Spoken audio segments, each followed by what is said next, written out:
इमरान खान जिंदाबाद, इमरान खान जिंदाबाद। पूरी सजा नामंजूर, पूरी सजा नामंजूर।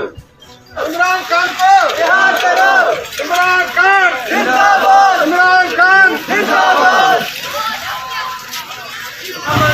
झूठी सजा नामंजूर, झूठी सजा नामंजूर।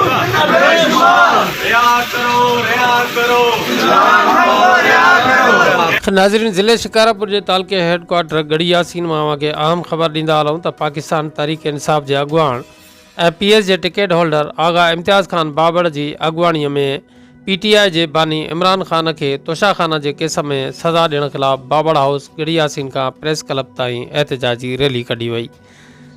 एहतजाजी रैली में शरीक अगवाननि मुतालबो किया तो इमरान खान ते मन घड़त केस हणी सज़ाऊं ॾिनियूं पयूं वञनि।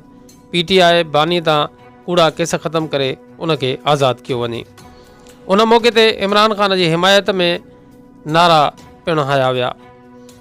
अवां खे ॿुधाईंदा हलूं त PTI अगवान PS जो टिकट होल्डर आगा इम्तियाज़ खान बाबर मीडिया सां ॻाल्हाईंदे चयो त PTI बानी इमरान खान ते मन घड़त केस दाख़िल किया विया आहिनि जिन खे फौरी तौर ख़त्म कियो वञे न त एहतजाज जो दायरो अञा वधीक वसी कयो वेंदो।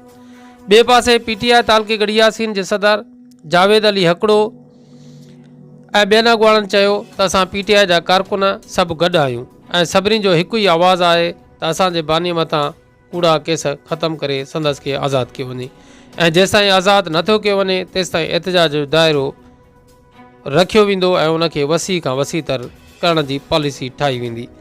उन मौके ते रैलीअ में शहज़ादो सुमरो, आसिफ़ खान पठान ऐं ॿिया समें पार्टी वर्कर तोड़े शहरी गॾु हुया। जिंदाबाद, इमरान खान जिंदाबाद। रिहा करो, रिहा करो, इमरान खान को रिहा करो, रिहा करो, रिहा करो, इमरान। है कूड़ा केस नामंजूर, है कूड़ा केस नामंजूर। इमरान खान जिंदाबाद, रिहा करो, रिहा करो, इमरान खान को रिहा करो, जिंदाबाद। हमारा लोग खड़ी चाहिए।